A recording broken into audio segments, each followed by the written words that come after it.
Okay, hello and welcome everyone. Bonjour et bienvenue à tous. My name is Brian Clifford and I'm a program manager with the Community Housing Transformation Center. Je m'appelle Brian Clifford et je suis un chargé de programme au centre. I'm going to be your tech host for today. So before we jump into things, I just want to take a moment to recognize that I'm speaking to you from the unceded traditional territories of the Musqueam, Squamish, and Tsleil-Waututh First Nations in Vancouver, BC. Nous voulons également reconnaître que vous vous trouvez sur les terres et territoires traditionnels des peuples autochtones du Canada. And I think it's important to recognize that land acknowledgements also need to be accompanied with acknowledgements of Indigenous sovereignty, with the ultimate goal of giving land back to Indigenous communities. So I'm just going to provide a quick overview of some IT housekeeping pieces before handing it off to our presenters today.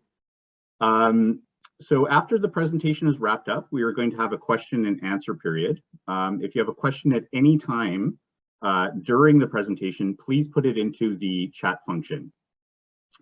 We'll do our best to answer all the questions at the end of the session. Après la fin de la présentation, nous aurons une période de questions et réponses. Si vous avez des questions pendant la présentation, veuillez les poser dans le chat et nous ferons de notre mieux pour y répondre à la fin de la session.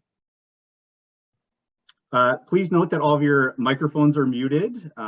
So in the question and answer period, I will unmute all the mics, at which point you'll be able to ask a question of our panelists after we get to everything in the chat. Veuillez noter que tous vos micros sont en muet. Si vous souhaitez poser une question aux panélistes après la présentation, veuillez débrancher votre micro. Veuillez entendre à la fin de la présentation pour le faire. Okay, so without further ado, I'm going to pass things over to our host today. So take it away, Hope and Marie. Hi, everyone. Welcome. Happy Earth Day. So happy that you were able to join us and wonderful to see such a strong interest in this webinar today. So I'm joined by my colleague Marie Brouillette, who is our Directrice des Opérations, Operations Director.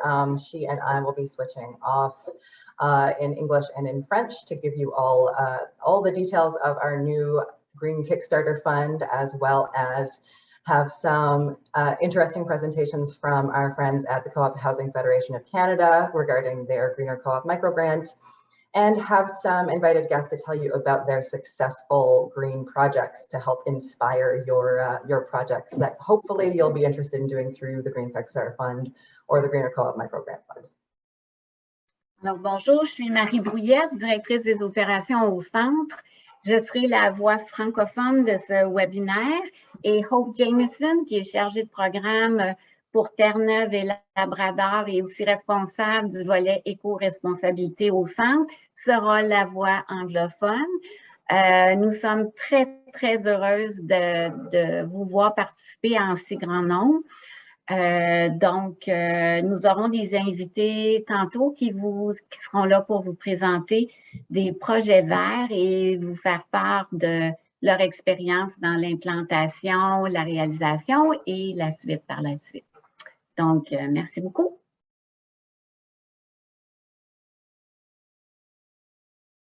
So our agenda today will introduce you to the new Green Kickstarter Fund and tell you all about how it works, how to apply, and some good ideas for projects, although we want you to really use your imagination.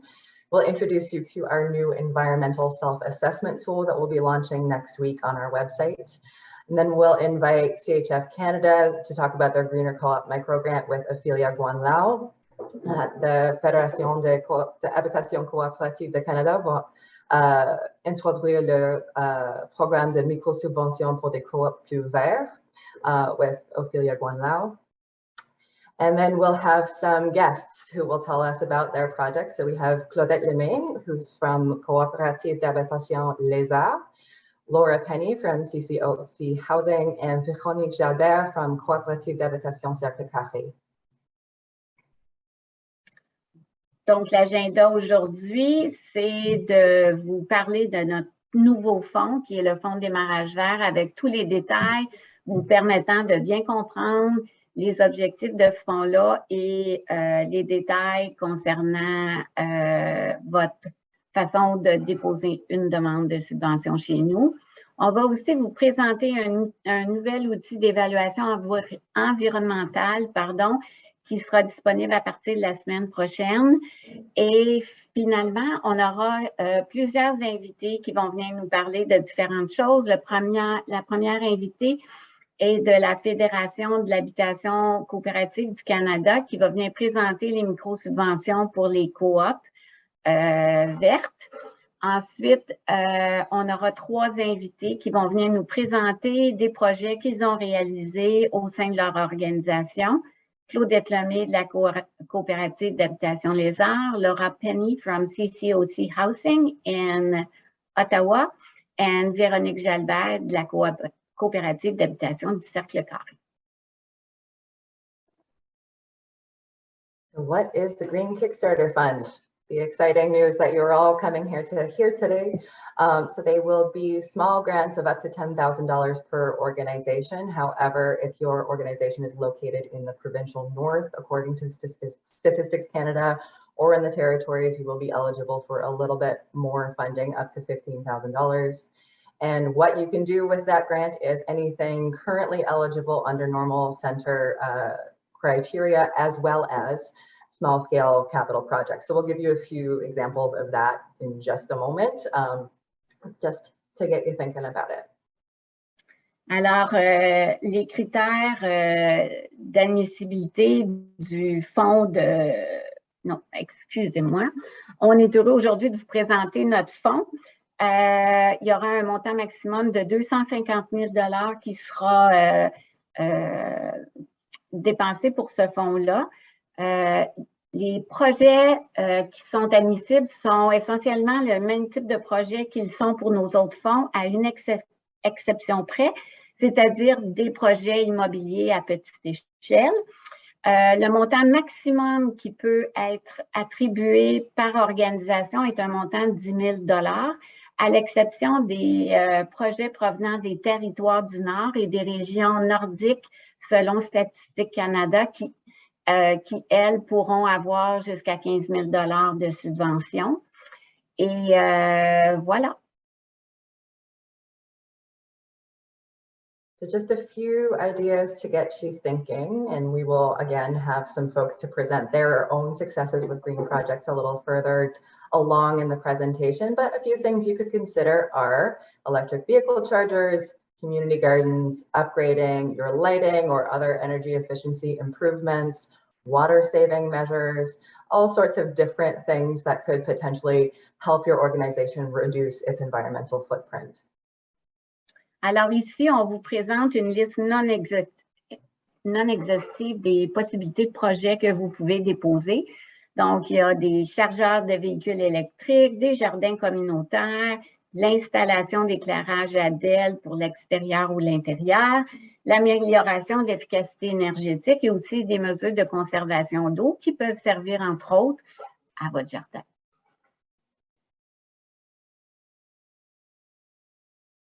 Who can apply? Community housing providers are eligible, tenants groups are eligible, and nonprofit organizations are eligible. Of course, if you're a co-op, then the Greener Co-op Micro Grant Program is there, and we'll tell you a little bit more about that, or Ophelia will be able to share about that in a few moments.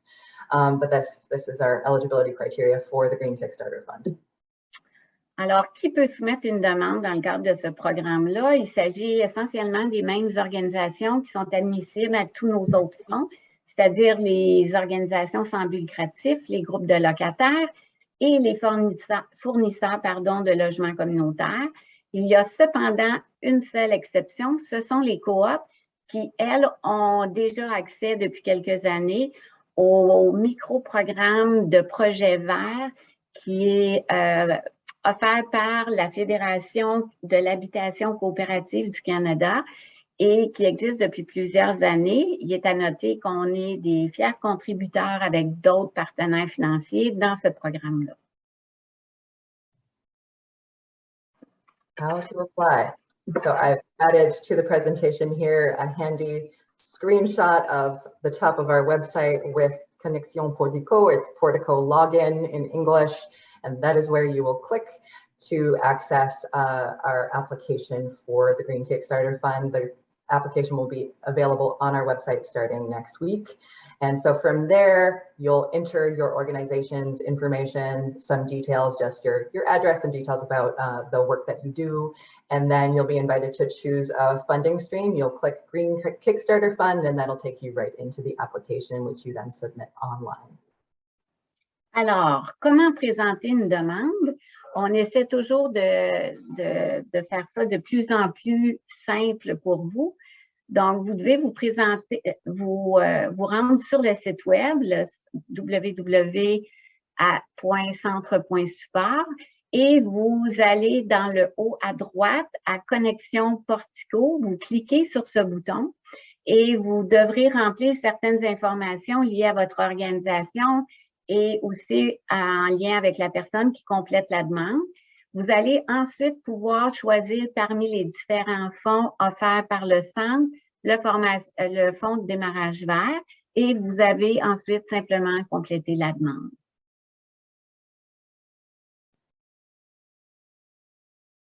We wanted to offer a few tips for preparing your application to help you have the best chances of success.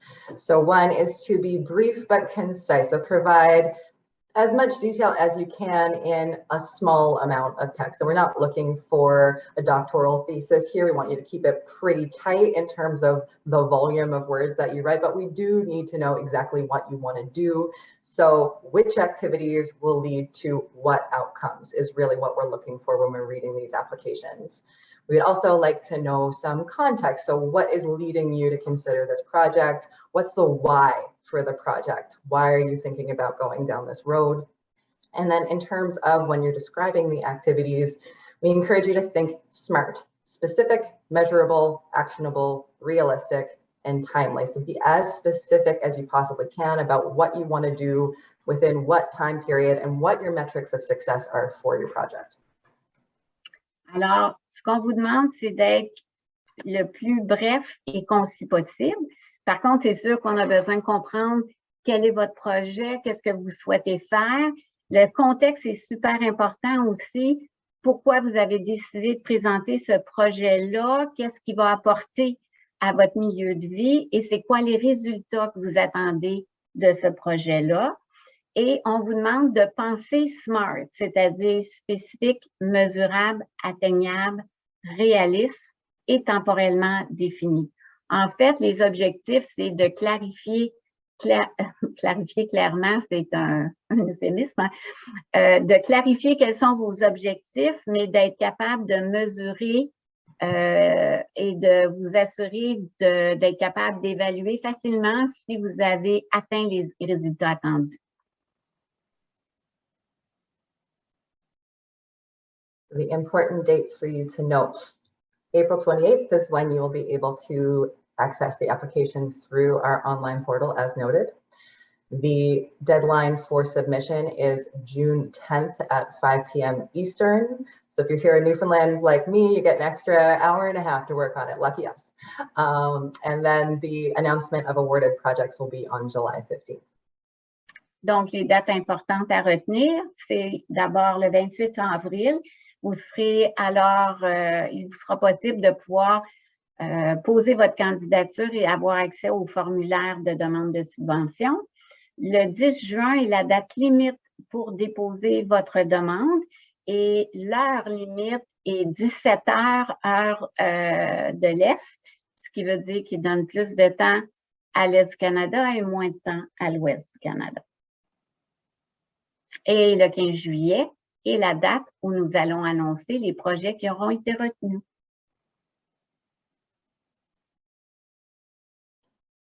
The next thing we'd like to tell you about is our new environmental self-assessment tool. So some of you might be familiar with the center's self-assessment tool that currently exists on our website. This new tool is to help you understand your current situation with respect to environmental efficiency specifically. So it's a questionnaire that you go through and you're asked to kind of give an idea of where you're at on a bunch of different environmental levels. And so it will generate an assessment for you about sort of what your current level of capacity is, where you have opportunities to learn and implement new and more environmental efficient initiatives. And then you get a prompt to discuss your report with one of our regional energy coaches. So that would be myself or our colleague, Chris Lezart, who also works on the REC program with me. And so we can take that assessment that the ESAT generates and help you work through what your next steps are, even help you find sources of funding for those new initiatives. So it's really a jumping off point to help you from whatever your starting point is, take your first step to becoming more green. Alors, aussi, on profite de l'occasion pour vous parler d'un nouvel outil qui sera disponible la semaine prochaine. Il s'agit d'un outil d'auto-évaluation environnementale. Qu'est-ce que c'est? C'est un questionnaire que vous devez compléter qui va vous permettre d'évaluer quelle est votre situation actuelle en termes d'initiative environnementale. Ce que ça va vous donner au bout du questionnaire, c'est un rapport sur votre situation actuelle.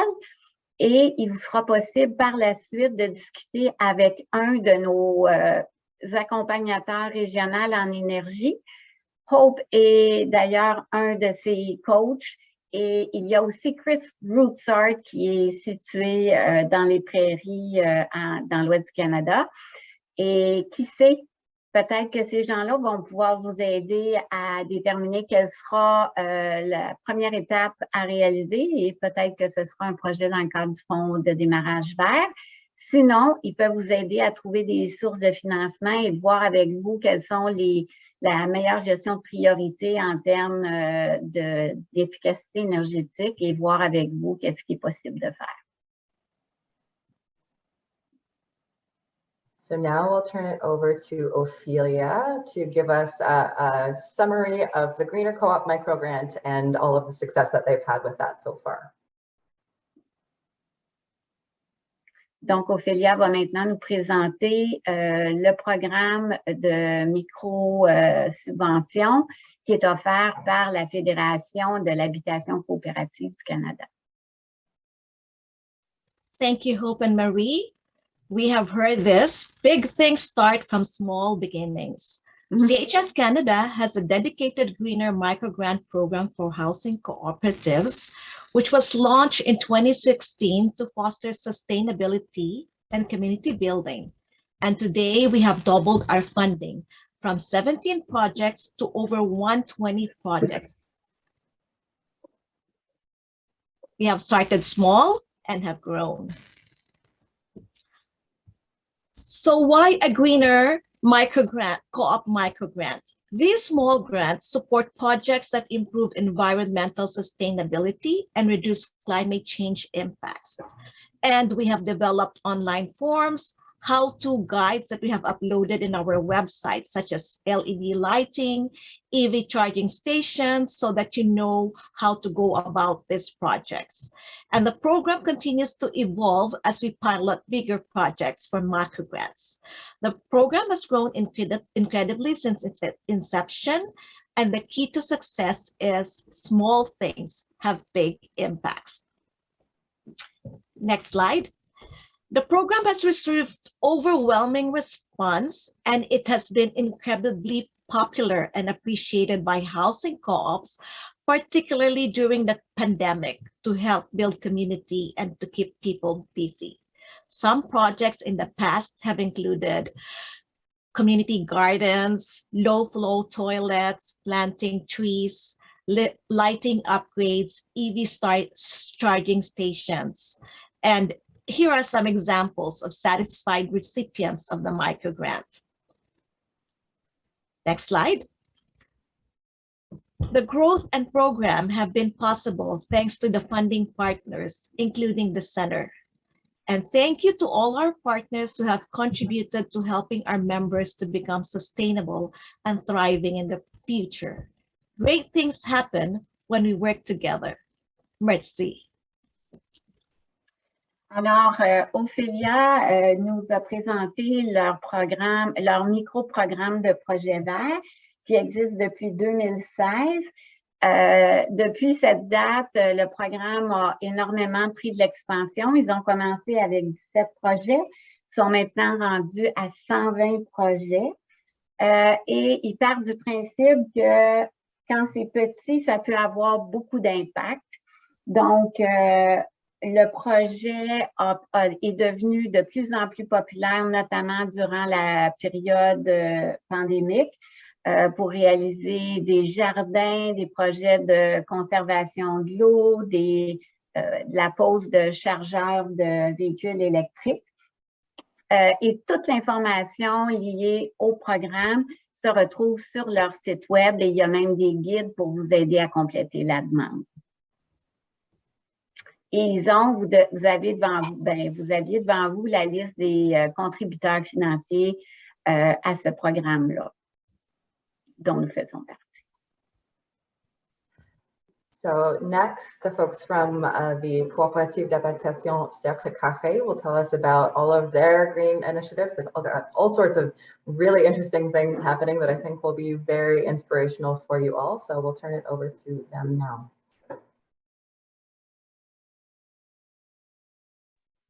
All right, thank you for that. Merci beaucoup. Je vais faire ma présentation en français, puis peut-être aider Marie et essayer de la faire en anglais aussi un petit peu après. Ah, c'est Hope qui fait l'anglais. Hein, pardon, c'est Hope? C'est Hope qui fait l'anglais. Donc, aider Hope, puis peut-être Hope, si tu vois que j'oublie des choses ou tu y vas. Donc, oui, je m'appelle Véronique, j'habite à la coopérative Cercle Carré. Cette coopérative-là a été construite en 2010 et elle avait déjà, au départ, là, par ses membres fondateurs qui ont travaillé plusieurs années à la conception du projet, mais ça a toujours été important pour eux d'avoir une mission verte environnementale, malgré le fait qu'on est considéré comme une coopérative pour les artistes et travailleurs culturels. Donc, on a comme les deux vocations en même temps. So what I've been saying is that the co-op was built in 2010, and from the beginning, the founders had the mission, the green mission into their les valeurs, sorry, into their values. And we are an artist and artwork and cultural workers co-op, but we do always go around environmental propositions, and we wish to be as green as possible. Donc, avec beaucoup de chance, on a pu participer au programme des micro-subventions pour les coops plus vertes. Et je suis là pour vous partager un petit peu comment on a établi ça. La première chose, c'est de faire des essais-erreurs. On do trial and error when you go, before you go into a big project. Donc, là, ce que vous apercevez à l'écran, c'est la construction de notre premier projet qu'on avait eu en 2020, qui était une pergola pour créer de l'ombre sur le toit. So we wanted to have a bit more shadow, a bit more less direct sun on our roof because it's really, really sunny all day long. On a du soleil du matin jusqu'au soir.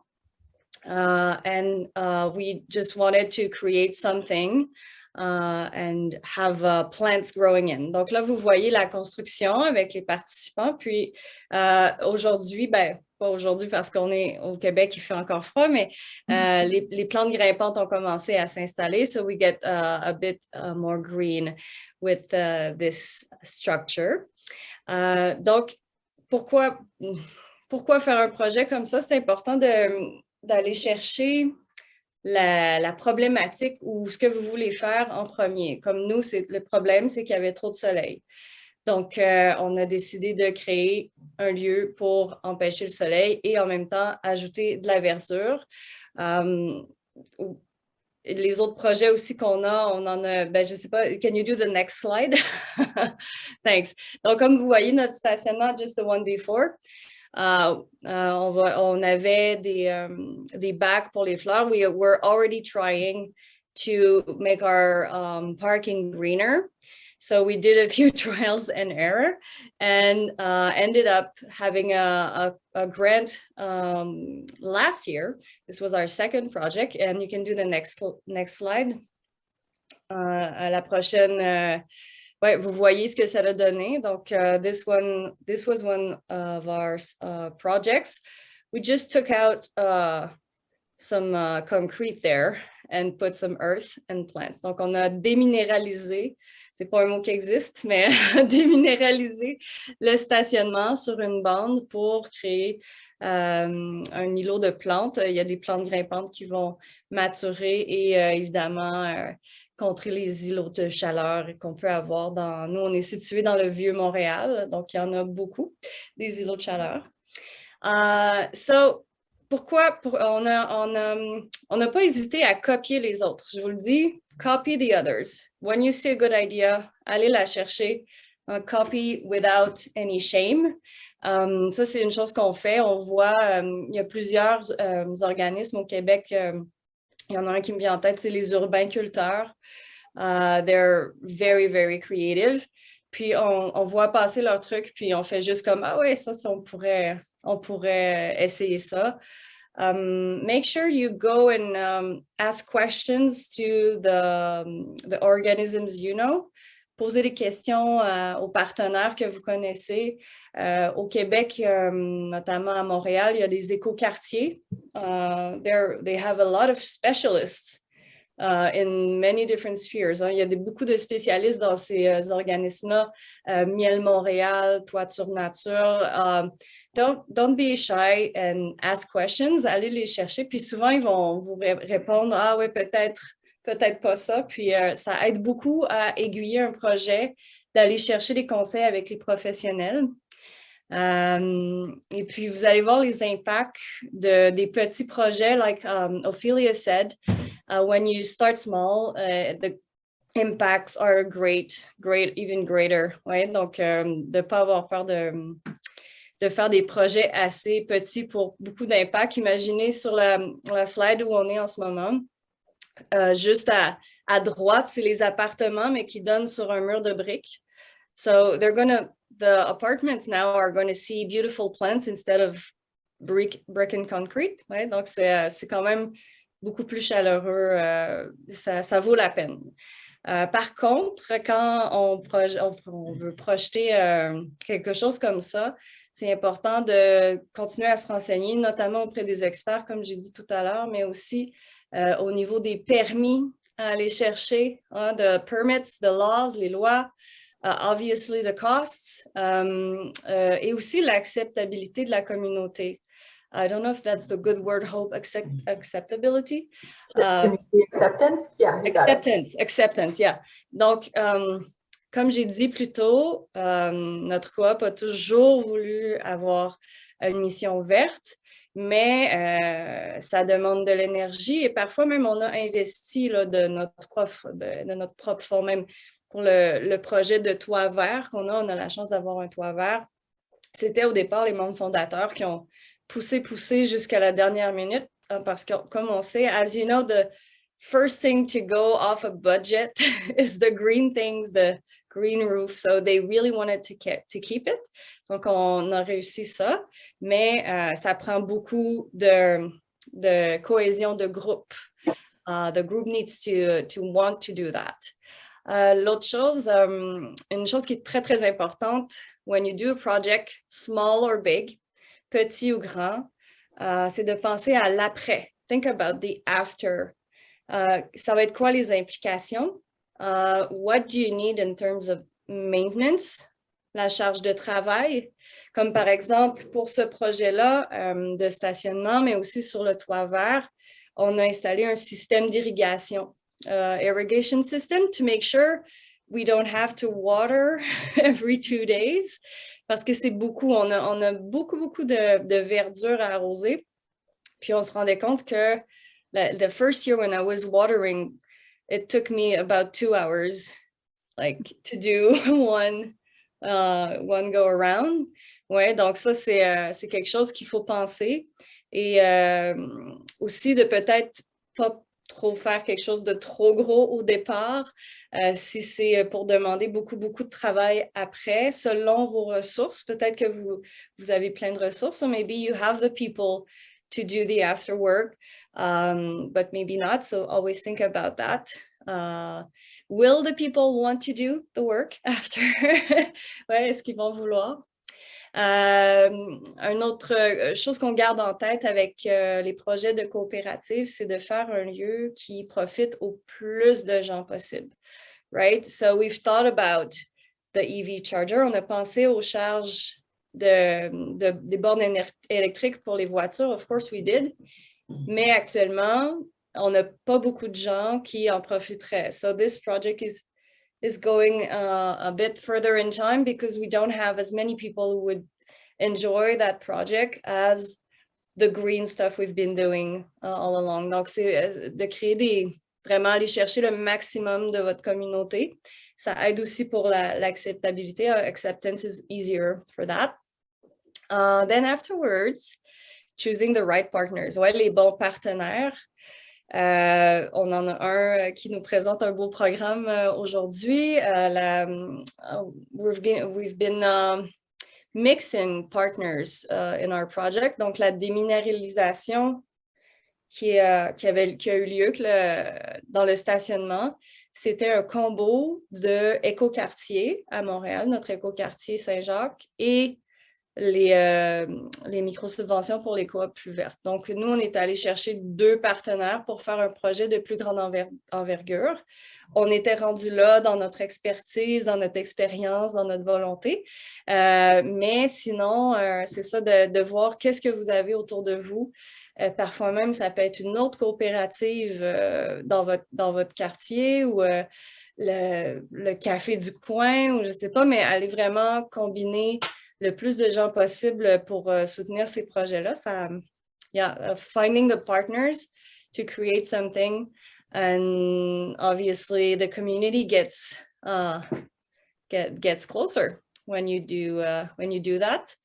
Another thing, oh yeah, this one is important also, de faire participer vos gens. So make sure your people are participating, not just to enjoy it or afterwards, just to make sure they know what's going on. Ouais, pour savoir les enjeux, les détails, comme OK, c'est telle plante qui est là, ça prend quoi pour faire continuer à vivre le projet? Parce que si les gens ne participent pas, ils n'ont pas la connaissance par la suite pour la pérennité du projet. If you're not there when it's getting created, you don't know what to do after. Donc, de faire participer le plus possible les acteurs concernés. Et finalement, de communiquer, évidemment, make your people know how it's going to be, comment ça va être, quand ça va se passer, comme pour un stationnement, faire ça, il faut faire sortir tout le monde du stationnement. So think about that and communicate. And then if you bring all that, you should be fine. Vous devriez être correct avec tout ça. Là. Je pense que... N'hésitez pas aussi si vous avez des questions, je vais être là à la fin. Puis j'ai aussi le courriel que je pourrais vous transmettre là, si vous avez d'autres questions. Alors, ça se terminerait comme ça pour moi. Thank you. Merci, Véronique. So I think you beautifully covered everything in English and in French. Bravo. My favorite is steal other people's ideas, which is exactly why we invited these guests today, is so the attendees can steal your excellent ideas. I had a thought with respect to bringing different partners together, which was an excellent piece of advice as well. There are no restrictions from our end on stacking these funds with anything else. In fact, we encourage it. So if you have other sources of funding that you're looking at, I think someone asked about that in the chat as well. That's perfectly fine as far as we're concerned.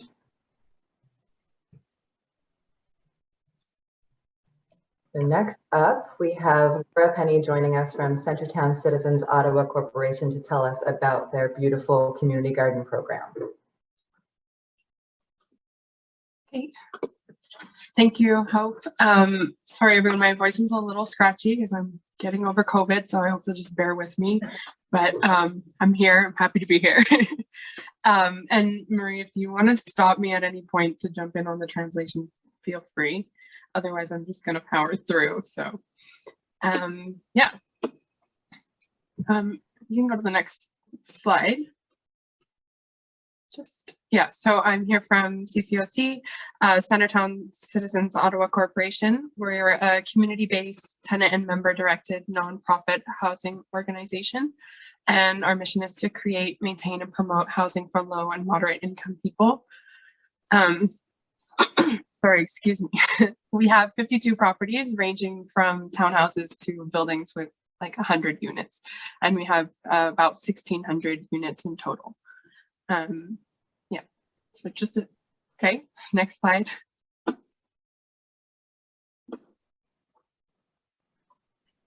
So CCOC, one of CCOC's values is sustainability, and one of the ways that we try and green our properties is through different gardening programs.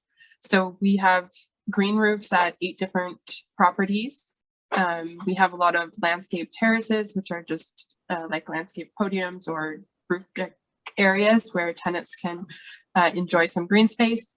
We run a program called Plant Days, where every spring we organize a weekend where we distribute thousands of flowers to tenants for free. This started as a way in our early days when we didn't have as much money to put towards landscaping. We try and encourage tenants to do it themselves. So we'd provide them with flowers and encourage them to plant. And it's kind of just continued as one of the events that tenants really love. And we see it as a great way to promote gardening and get people kind of to dip their toes in that. So we've continued it, and it's a super popular event. Then we have common area gardening. And this is another program that kind of started in the early days, again, to get tenants to do it yourself landscaping. But today we offer tenants reimbursement of up to $75 if they want to start a garden in a shared area at their property. They have to get that area approved to make sure that facilities is okay with it. But as long as they do, then we support them to start their own garden. And then partnerships with community gardens. So when occasionally we've had other community groups, maybe in our neighborhood, that want to start a community garden, and we're happy to support them, even if it's just hooking up the water or helping them arrange insurance or find a space to do it. We've worked with them to do that. And then we have our tenant-led community gardens program. And this is more what I'll focus in on. These are gardens that run more similar to a typical community garden model, where we have plots that are given to individual tenants at the property. Okay, go to the next slide. So before I get back into the tenant-led gardening, a bit about why we love gardening. So as I said, sustainability is one of CCOC's values. But along with that, we've found that gardens just make green space in our cities more accessible, both in the sense that it brings that green space close to home in an urban environment, but it also, we can make that space more accessible even for folks who have mobility challenges. So a lot of our gardens have wheelchair accessible features as well, and I'll get into that. The gardens also create a community gathering point for folks who are gardeners who have gardeners who have plots, but also just for other tenants who want to enjoy the green space. Of course, the mental and physical health benefits of gardening are widely acknowledged. Anyone who gardens can attest to that, I think. And our gardens contribute to household food security. This is something that we saw during the early days of the pandemic when community gardens were closed. A lot of our tenants and gardeners were really eager to get the gardens back open, and were telling us how much they valued those spaces as a way to access fresh food. And the gardens build nature connection and environmental consciousness. So we've seen that gardens are a great way to bring people into the conversation around environmental sustainability and kind of spark that and get them involved. And our gardens contribute to tenants' quality of life. And this is something that's really important to CCOC. And it also is an avenue for tenants to get directly involved in their housing. I said that CCOC is tenant and member directed, but not everyone wants to join the board or a committee, but might be interested in being involved and having a say in their housing when it comes to what it looks like or the kinds of spaces that they can transform at their home. Next slide. Okay, so our tenant-led community gardens. Our program started way back in 1979. We installed our first planter, like plot style garden. And we did this from what we called principled pragmatism.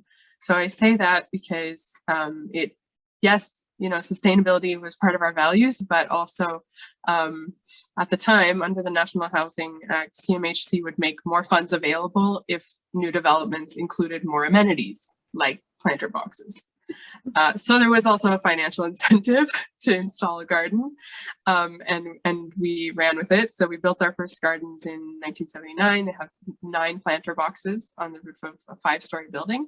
There were lots of learnings that came from that, but the gardens were something that we found were valuable to tenants. It aligned with our values, and they stuck around. It became a part of the way we did things. The funding model changed. We kept building gardens.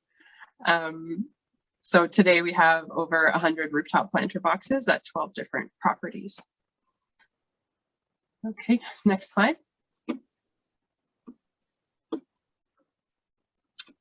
Yeah. So today, like I said, there's 12 properties with gardens. 2 of these are on ground level, and the other 10 are either on podiums or on roof decks or rooftops. They all have slightly different designs, as you can see in the picture. Some are a combination of raised or in-ground or all raised. They vary slightly. And many of them do include accessible raised beds that are designed to be wheelchair accessible. And the way that we operate our gardens today, although it's changed over time, is that we provide the infrastructure. We do the basic maintenance of that, but we leave it to the tenants to manage the operations. So that means that we rely heavily on our volunteers at the gardens to do that. So each garden is required to have at least 1 volunteer garden coordinator, and they kind of act as the main communication point for to the gardeners to organize themselves, to make sure the work gets done, but then also to relay back information to CCOC to make sure that you know, we're aware if something is going terribly wrong, or if a bed breaks and we need to make sure that it's being taken care of.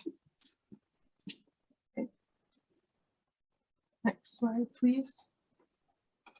So some of the lessons that we've learned along the way.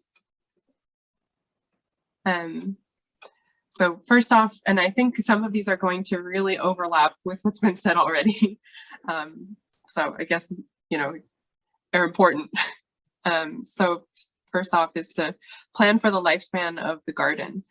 If you're a gardener, then you know that when you design your garden, you need to plan not just for the itty bitty size of your seedlings now, but what your garden is going to look like when those plants start to mature and when they're not just seedlings, and how they're going to change over time. So while you can't predict the future, it's still useful to try and think about how is this garden going to change and evolve over time. And that is on so many levels. It can include the physical aspects. So for instance, if you're looking for a location to put your garden and there's a really small tree next to it, well, that tree might not be so small in a few years, and that could be a problem potentially. Or if you're deciding to plant a tree on a rooftop garden and those roots are eventually going to get quite large and could cause some serious problems for your roof membrane, not that we know anything about that. Yeah, so it's important to think through what you can about how things are going to last and when they're going to need to be replaced and what's going to need to change over time. And then kind of along with that is to plan for the maintenance. So over time, things need repairs. Of course, when it comes to building a garden, there's a really big upfront cost to the installation, but the garden will also require maintenance and repairs over time. And you need to think through who's going to be doing that. Is it going to be volunteers? Is it going to be staff? Where's the money going to come from for this? So all those pieces need coordination. And also the relationship side of things. It's easy to think that when you build a garden, oh, these people that are here that are really invested at the beginning are just gonna take it and carry it on. But those relationships also need tending as well. And you need to think through how things are gonna change over time. Tenants it's not always the same tenants in the building. People move out, or volunteers, their lives change and may become less engaged over time. So planning for how those relationships are going to be tended in order to ensure that the garden is also tended over time. And then design matters. This one is really important, and it's something that when you get it wrong, you really feel it. But when you get it right, you know, hopefully it just feels seamless. Yeah, the design can have a major impact on both your upfront costs and your long-term costs. So something cheap in the beginning might not feel so great a few years down the line when it starts falling apart. So thinking through that is really important, and thinking through how the space is going to be used and shared by tenants. Tenants can have competing interests. Not everyone wants to see all of the common area being used as gardening, even if that's what I personally think it should be used for. Not everyone agrees. And so you need to think about the balance of that and try and engage people in the process. Yeah, the design really matters. And one example of a mistake that we made is that, as I said, a lot of our plots are designed to be accessible, but we built some new beds a few years ago with the idea that they would be wheelchair accessible. Turns out they are for some wheelchair users, but for anyone in a power chair, they're really not very difficult to use. And the way that they're designed, the soil is so shallow that pretty much nothing grows in them because they dry out so quickly.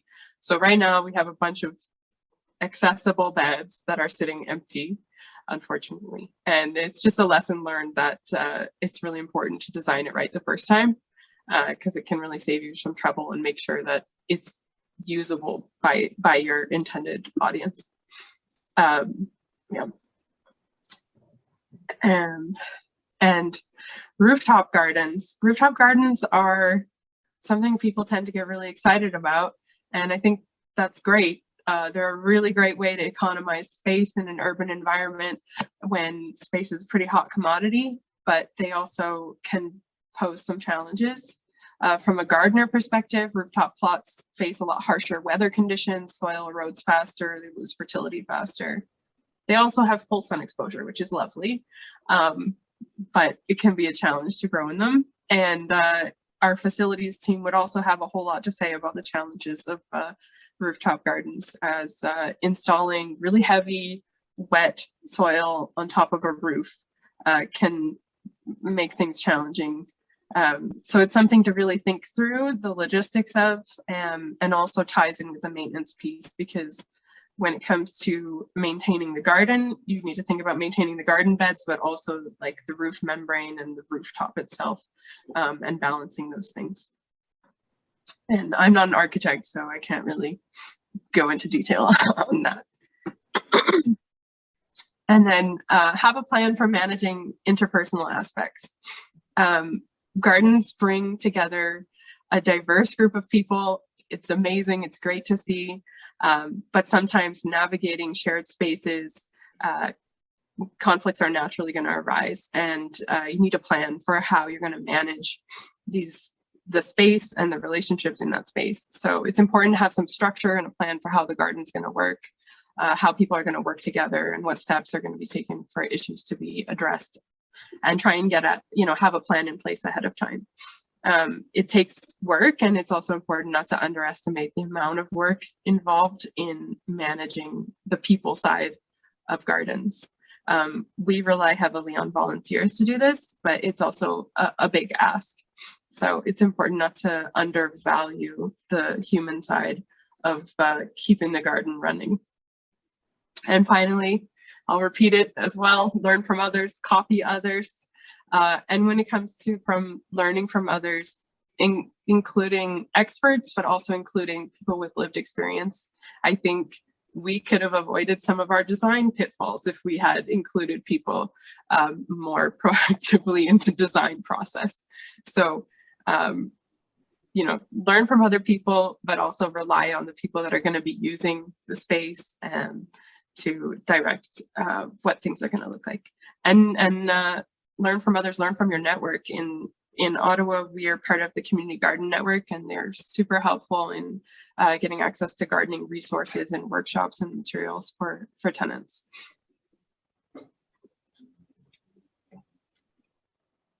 So finally, where we're headed next. So what we're working on now is working to establish more clear and transparent processes for managing our gardens.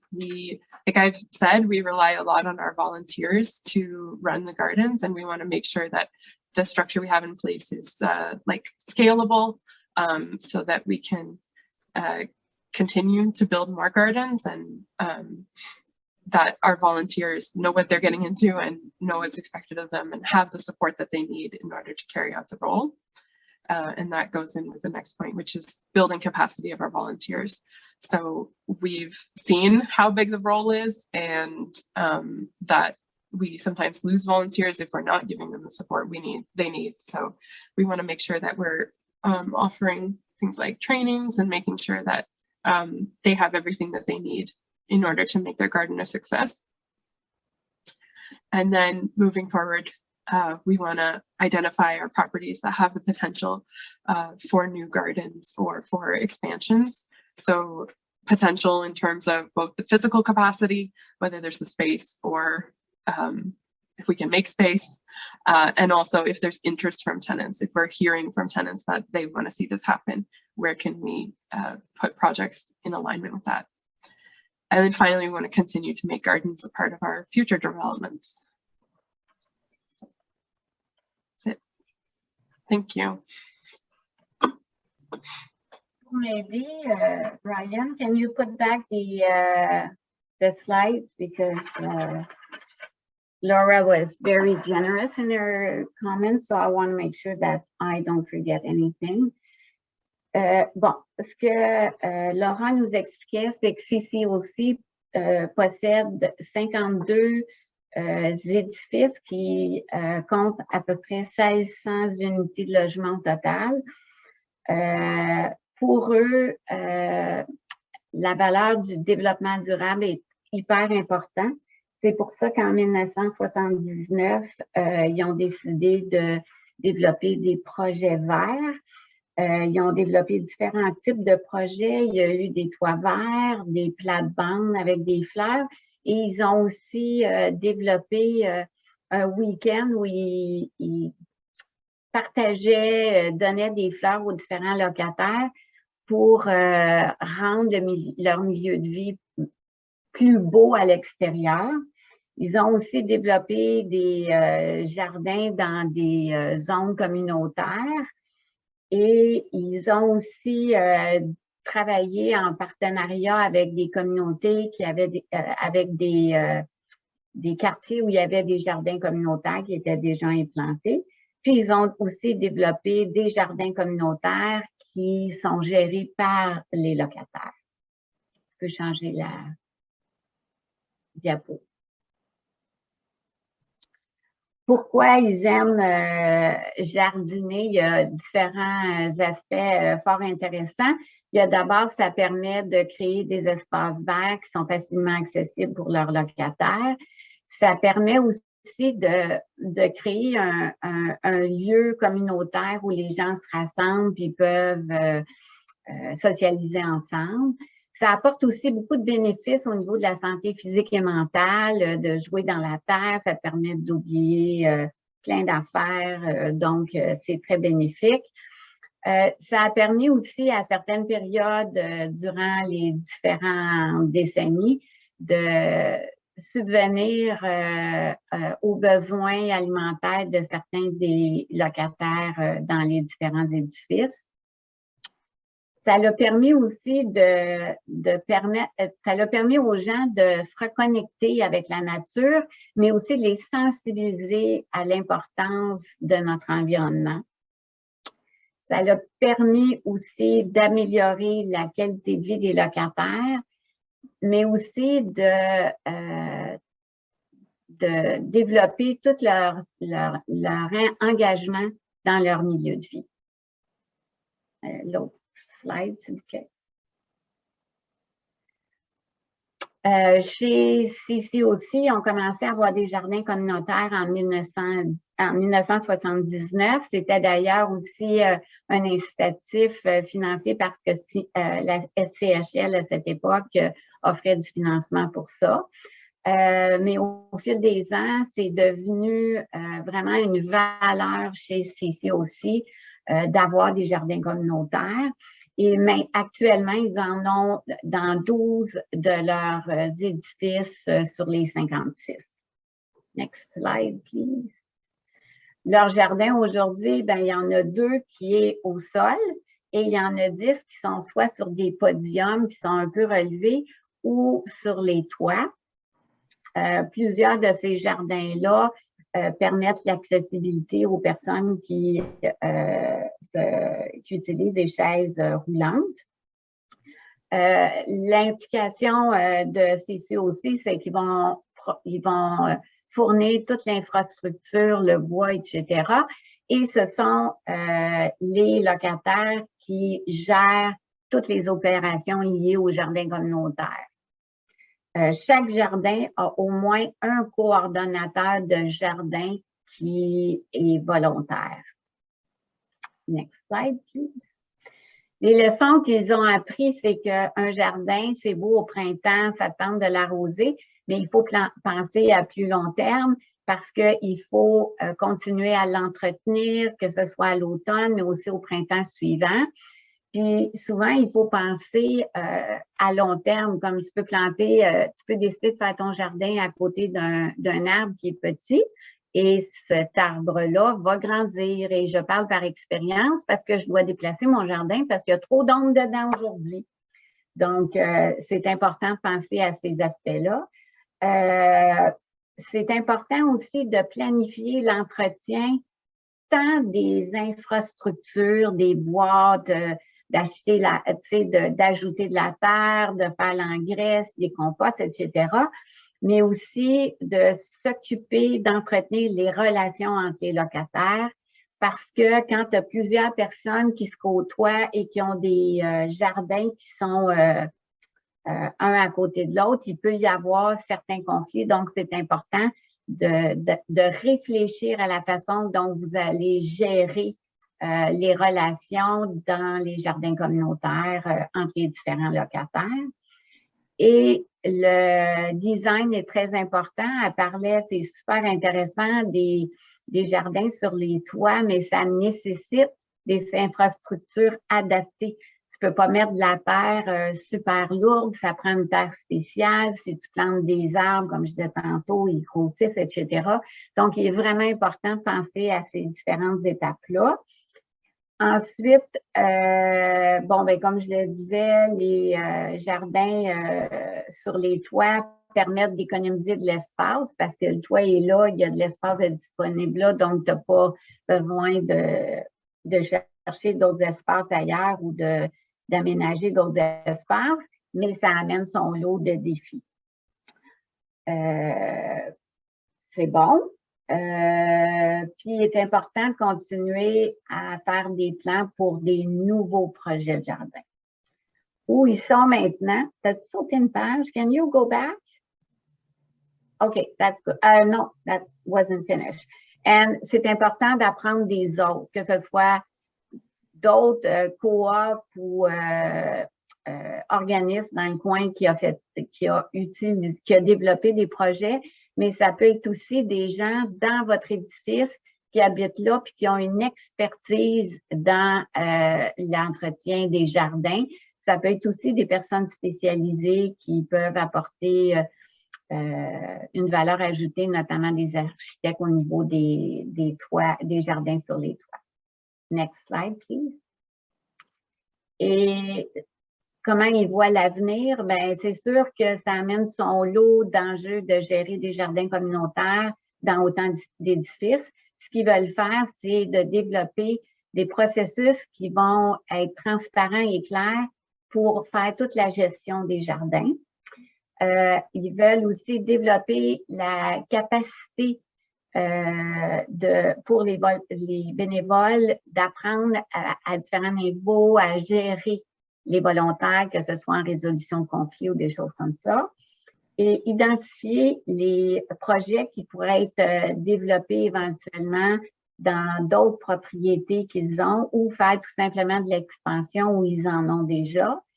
Et ils veulent continuer à intégrer dans le développement de nouveaux projets les jardins parce qu'ils considèrent que c'est vraiment important dans plusieurs aspects de la gestion puis dans la vie des locataires.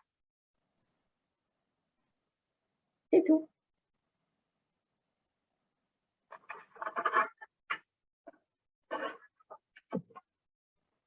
So next up, ensuite, nous avons Claudette Lemay de Coopérative d'Habitation Lezart pour nous présenter le projet vert. Merci, Hope. Vous m'entendez bien? Oui. Bonjour, je m'appelle Claudette. C'est ça, j'habite à la coopérative d'habitation Lezart. Nous sommes situés près du centre-ville de Montréal. C'est comme vous voyez sur la diapositive, c'est un immeuble en briques, un ancien immeuble industriel qui a été construit en 1910 et nous, on l'a converti en logement, en 33 logements en 2002. Donc, cette année, on fête nos 20 ans. Comme vous pouvez le voir, on a quand même une cour intérieure assez verte et dont on est très chanceux de pouvoir en profiter. Puis si vous voyez aussi sur notre immeuble, on a une grande fenestration, donc l'été, les logements, surtout les logements du haut et ceux qui donnent sur la rue, qu'on voit sur la façade, c'est très chaud. Donc, prochaine diapositive, s'il vous plaît. Derrière, nous avons... bon, ça, c'était la façade. Est-ce qu'il y en a un autre avant? Oui. Ça, c'est l'arrière de l'immeuble qui est vraiment exposé au soleil presque toute la journée. Il y a un parc devant qu'on ne voit pas maintenant, mais qui a quelques arbres. Donc, ce mur-là est très exposé au soleil. Donc, les logements sont très chauds en été. Donc, prochaine diapositive, s'il vous plaît. L'autre avant, voyons. Non, avant. Oui. Donc, la façade, bon, notre projet, oui, on peut le laisser ici. Donc, le but principal de notre projet, nous avons eu une subvention de la FHCC l'année dernière. Et puis, le but principal du projet, c'était de végétaliser nos murs de briques pour contrer justement les îlots de chaleur. Donc, on a opté pour une vigne grimpante à ventouse, la vigne Boston. Et puis, la prochaine diapo, s'il vous plaît. L'autre après. Donc, sur la façade qui donne sur la rue, on a imaginé des margelles, 4 margelles. L'autre avant, s'il vous plaît.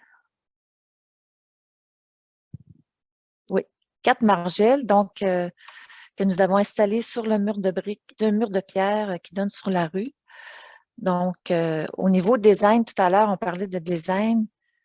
On est très contente de l'intégration des margelles de métal sur notre immeuble. Ça s'intègre bien à l'architecture industrielle de notre immeuble.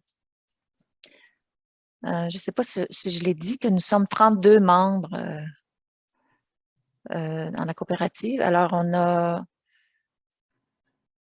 la prochaine diapo, s'il vous plaît. Donc, un détail, la vigne a vraiment bien, nous l'avons plantée au mois de juin. Et puis, au mois d'août, elle avait déjà monté comme ça au moins 10 pieds. Donc, la vigne était très robuste et elle s'est bien implantée dans les margelles. Et on en a mis aussi tout autour de l'immeuble en pleine terre qui vont monter sur les murs, sur nos murs de briques. Oui, donc ça, c'est la face. Oui, s'il vous plaît. The next, oui. Donc, l'intégration à l'architecture est vraiment réussie. Donc, c'est ça ce qu'on a appris aussi, c'est former une équipe, c'était très important. Une équipe où nous étions 5 ou 6 à mener ce projet-là. Donc, il y en avait 2 qui ont des expertises en aménagement paysager. Donc, ça nous a vraiment aidé à partager nos connaissances et à partager nécessairement le travail aussi. Donc, par exemple, pour installer les margelles, il fallait mettre une toile de bassin. C'était vraiment techniquement assez complexe à installer, mais les vignes étaient très contentes. Puis on va voir au printemps comment, si elles ont survécu à l'hiver, mais je pense bien parce que les vignes, c'est très, très costaud. Et en complément, la prochaine diapo, s'il vous plaît. En complément, nous avons installé un éclairage dans la cour au LED. Donc, depuis 20 ans, on a testé plusieurs éclairages avec des détecteurs de présence, détecteurs de mouvement, des spots qui éclairaient parfois dans nos logements et qui éclairaient pas au bon moment. En tout cas, on a fait plusieurs essais-erreurs au cours des années. Puis là, le fait d'installer cette guirlande-là avec une minuterie qui s'allume seulement la nuit, ça crée vraiment une ambiance sympathique dans la cour, mais aussi au niveau de la sécurité, c'est très efficace. Donc, on est vraiment content d'avoir trouvé cette technologie-là. Donc, c'est à la fois ambiance et sécurité. Oui.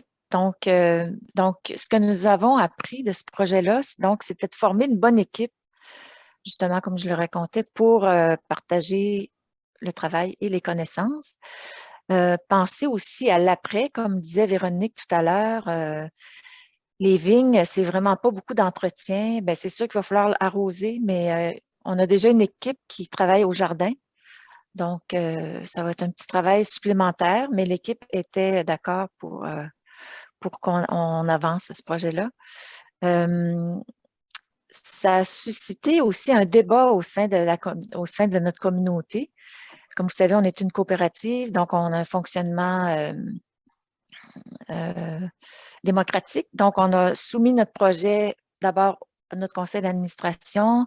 Ensuite, on l'a soumis en assemblée générale aussi. Donc, puis il y a eu un débat au sein de la communauté à savoir si les vignes sont dommageables. Il y en a qui disaient que c'est dommageable pour les briques. Alors, l'équipe a dû faire une recherche de littérature. On s'est informé auprès de maçons, auprès d'horticulteurs, à savoir si les vignes pouvaient endommager la brique. Donc, ça nous a obligés à faire une recherche. Donc, on a fait le choix de vignes à ventouse qui vraiment au contraire, protège la brique des intempéries, permet de tempérer la brique, donc nécessairement les logements. Donc, on a hâte de voir si c'est supposé de baisser la température de quelques degrés à l'intérieur. Donc, ça va sûrement beaucoup nous aider à contrer les îlots de chaleur. Donc, ah oui, au début, on avait un projet très complexe. On voulait mettre dans les margelles 3 sortes de plantes. On voulait installer un panneau solaire. On voulait installer une zone d'ombre dans notre jardin. On a dû vraiment simplifier. C'est ça le secret, comme les autres invités le disaient. Trouver un projet très simple. Puis parce qu'il fallait aussi penser à plein d'éléments, donc les margelles, la terre, la toile, l'entretien. Donc, les projets simples, mais ils ont été très efficaces, en fait. On a comme élagué nos idées de grandeur du début, mais ça a été finalement très efficace. C'est ça, il faut penser aux imprévus, justement, dans le budget, comme dans tout projet. Donc, on avait oublié certains éléments qu'il fallait on n'avait peut-être pas assez prévu de terre. En tout cas, bref, on a prévu des imprévus, ce qui nous a vraiment aidés. Il faut tenir compte aussi que la coopérative doit avancer l'argent pour le projet. Donc, nous sommes remboursés seulement un mois après la fin du projet. Donc, ça peut être quand même un enjeu quand il s'agit de gros montants. Les bénéfices, bien, je pense qu'en fait, tous les membres sont contents du résultat. Comme je disais, les margelles s'intègrent bien à l'architecture. L'éclairage est efficace. Donc, je pense que le fait de consulter la communauté aussi nous a fait cheminer et fait que notre projet est réussi. Puis, donc, voilà, c'est ce que j'avais à dire pour aujourd'hui. Merci. Yeah. Merci, Claudette. So I will attempt to summarize all of Claudette's insights in English. Brian, could we go back to the first slide, please? Thank you. So they're celebrating their 20th anniversary this year, the Lezart are with this industrial building that they converted in 2002. So as you can see, it's got lots of windows. It's a brick building. And while they have quite a lot of vegetation on this one side of the building, the other walls are quite exposed to heat, especially in the summer, causing those units to be quite hot. Can we go to the next slide, please? So the slide after, please. They decided to do a project through CHF's Greener Co-op Microgrant program to add vines to the outside of the building to help insulate and lower the temperature in those units on the exposed walls. Can we go to the next slide, please? So they installed these, I don't know the word in English, I'm sorry, these metal containers on the outside of the building in which they planted vines.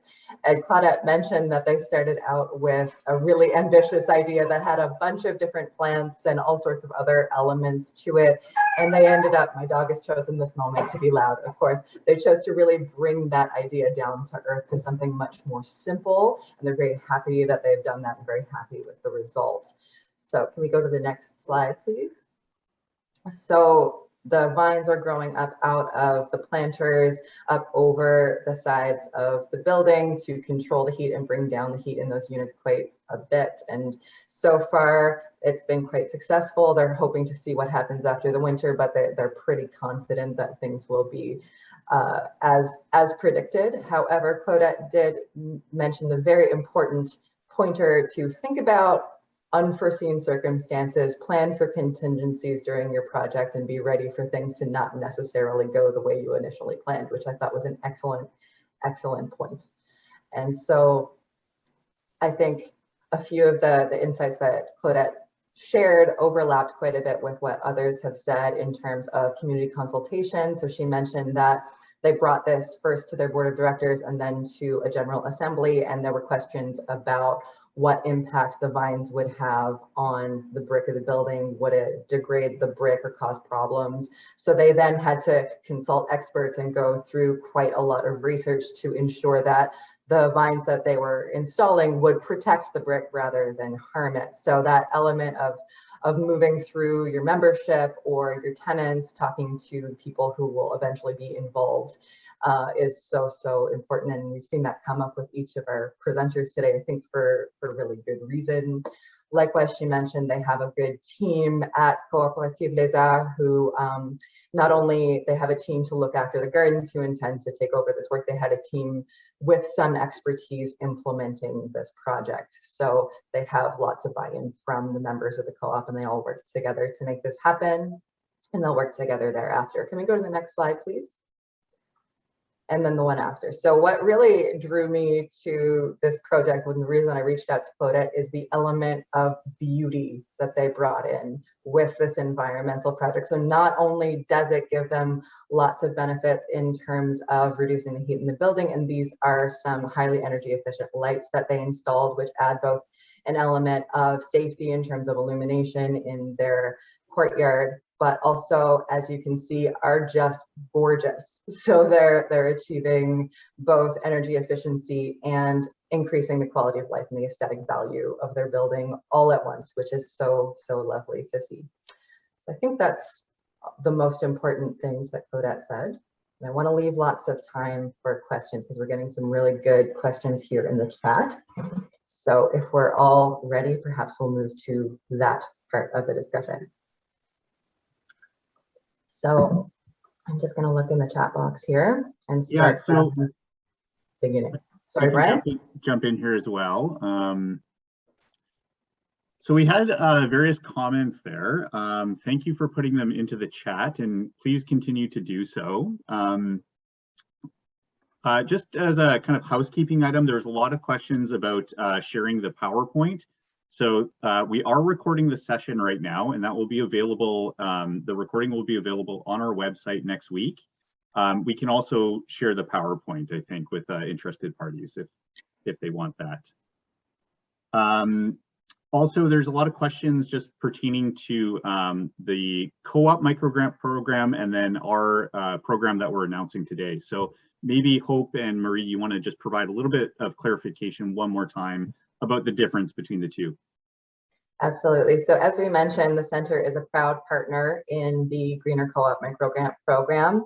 However, that program exists to serve cooperatives. We would encourage those who are here from the co-op movement to speak with Ophelia, and I believe Patricia has joined us. Maybe they can provide some contact information for co-ops to follow up with them about the Greener Co-op Microgrant Program.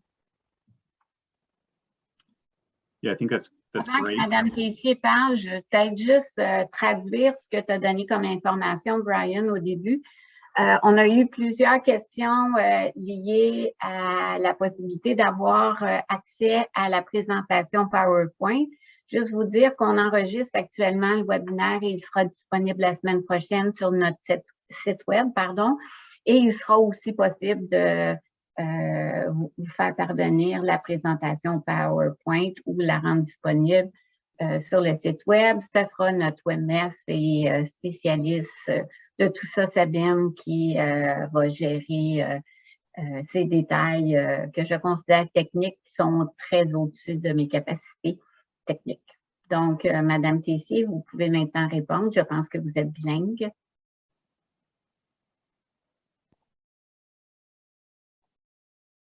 Oh, il faut, Brian, tu dois débrancher le micro. You can unmute yourself now. Oui, c'était pris, là, ça ne me laissait pas. Mais oui, en effet, s'il y a des questions, je vais mettre mes contacts dans le chat. If there's questions, I will give you my email in the chat. The program is for co-op, specifically housing co-ops, so feel free to reach out for ours. But yes, it's done in partnership with the center. So the Kickstart program is separate for non-co-op housing members. So yes, please feel free. S'il te plaît, n'hésite pas de me contacter si vous avez des questions, si vous êtes un logement de coopérative. Merci. Alors, comme on l'a mentionné au début de la présentation, tous les projets liés à une organisation qui est une coop va directement à la Fédération d'habitation coopérative du Canada parce que nous offrons une contribution financière dans le cadre de ce programme-là. Alors, les personnes qui habitent dans une coop, s'ils ont des projets, doivent les déposer là. Tous les autres fournisseurs de logements communautaires, groupes de locataires, c'est possible pour eux de déposer une demande chez nous au centre. That's great. So the next kind of set of questions that we had was kind of around eligibility. So Lillian Chow asked, would things like heat pumps, air conditioners, and air filters be eligible? So kind of those capital items. For example, we're creating a cooling center for seniors and air filters to deal with smoke due to forest fires that we experienced over the past few summers in BC.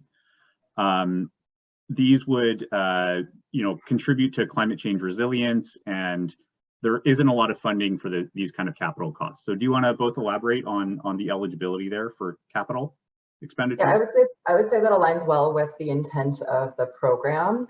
One thing to keep in mind is that we do require a balanced budget. So if you have other funding sources, we would need to know about them for your project. Just keep bearing in mind the maximum amount for these projects is $10,000 in the south of Canada, $15,000 for the north. So if there is a greater cost of the total planned project, you would need to show how you're planning to finance that. Donc, pour ceux et celles qui pourraient avoir besoin de la réponse en français, on nous demandait si des systèmes de climatisation avec des filtres spéciaux, notamment dans les résidences pour personnes âgées dans la région de la Colombie-Britannique qui ont été touchées par les feux de forêt l'année passée, si ce type d'installation-là pouvait être admissible. Je suppose que oui, ce sera quelque chose qu'on devra examiner parce que l'objectif de ce projet vert-là, c'est d'avoir une meilleure efficacité énergétique. Donc, il y a sûrement un élément qu'il faudra regarder par rapport à ça.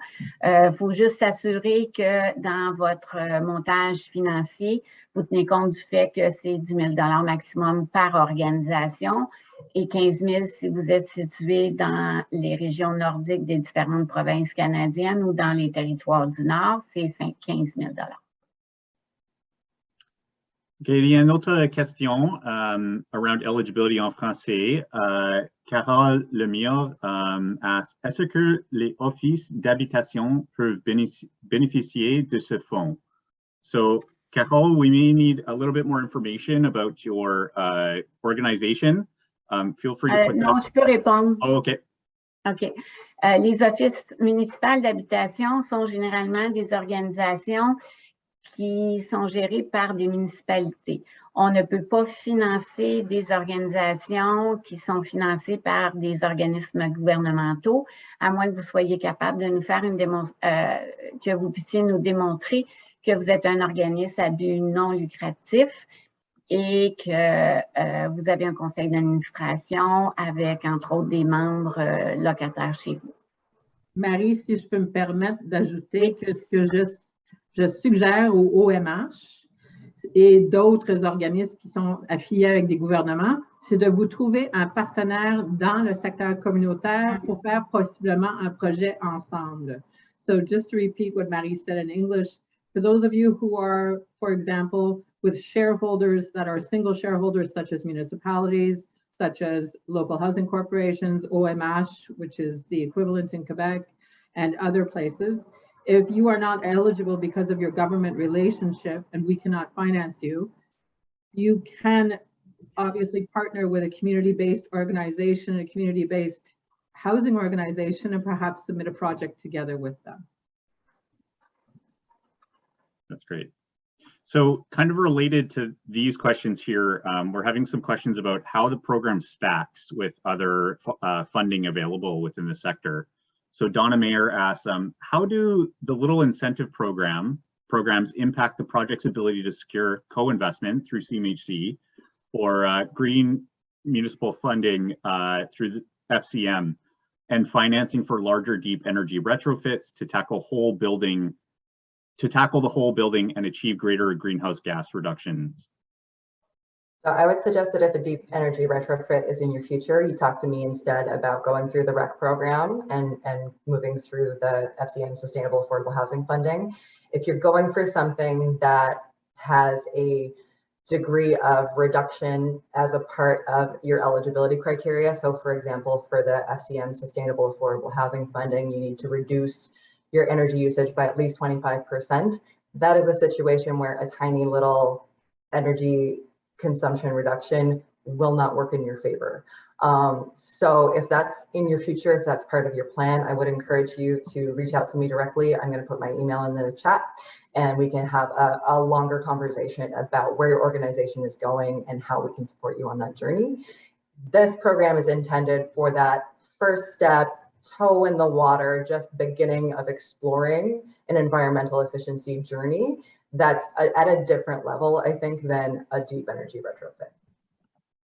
Donc, pour résumer, en gros, si vous, la question était, comment ce programme-là peut s'intégrer avec d'autres programmes qui sont offerts, soit par la SCHL ou la Fédération canadienne des municipalités dans le cadre de leur fonds vert. Je vous encourage fortement à parler à Hope, qui est une accompagnatrice au niveau de l'énergie au niveau régional. Elle pourra, parce qu'elle a toute l'information concernant ces différents programmes-là, et elle pourra voir avec vous si c'est avantageux ou non.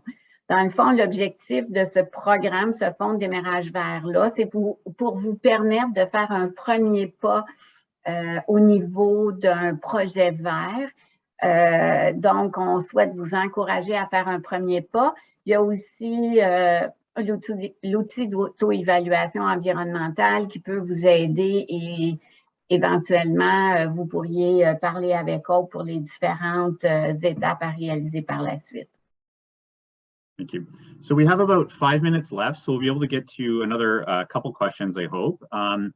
One other one coming in about eligibility again. Hind asks, can people outside of Canada apply? And he's followed that up with, or they have followed that up with, les gens qui habitent en Afrique, est-ce qu'ils sont aussi admissibles au programme? Are they admissible for the program, people in Africa? So that's only organizations registered and operating in Canada for center funding. Seulement les entreprises, les organisations, pardon, qui sont enregistrées au Canada peuvent poser leur candidature pour le fonds de démarrage vert. Donc, non, malheureusement, ça ne sera pas possible.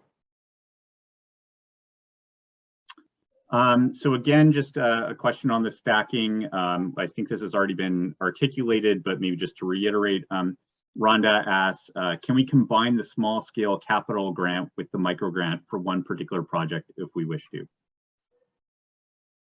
So I just want to clarify, because I'm seeing this come up a couple of times. So they are mutually exclusive. So co-ops would go to CHF to apply through the Greener Co-op Micro Grant Program. If you are a community-based housing provider or tenants groups, then you would apply through the Green Kickstarter Fund. So they are different streams, one for co-ops, one for other kinds of nonprofit housing. I hope that's clear.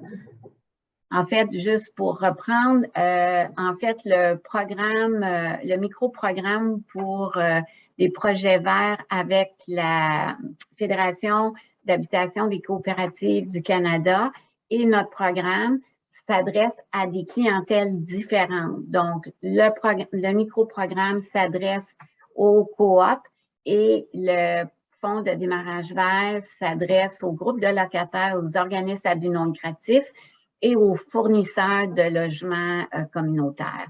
Donc, c'est vraiment deux choses différentes qui ne peuvent pas s'amalgamer parce que c'est des clientèles différentes. Thank you. So we have another question. Do you have a cap on how many associations will be accepted? On a un budget maximum de, on a un budget maximum de 250 000 $ et chaque organisation peut déposer un projet avec qui peut avoir différents éléments, mais pour un maximum de 10 000 $ et 15 000 si c'est les régions nordiques ou les territoires du Nord. So to be clear, we have a total allocation of $250,000. So that's depending on the number of applications we receive and how much those applications are for. The amount of projects that we fund will vary, but we do have a maximum amount that we can fund. And there is a maximum amount per provider, as we've mentioned, which is 10,000 or 15,000 if you're in the north.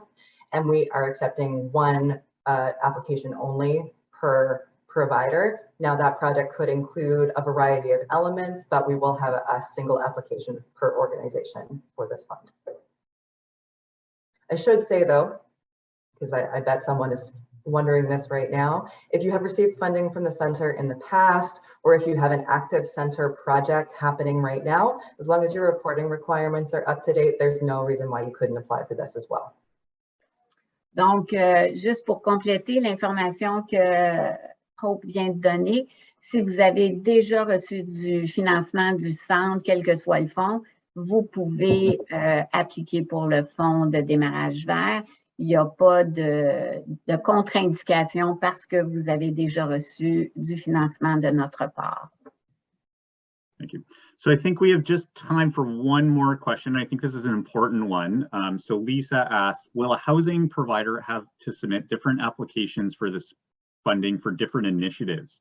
For example, one application for community gardens and the other one undertaking small energy efficiencies related to property/units. So can you bundle up different types of activities into the same application? Yes, absolutely, especially because there is that single application per provider.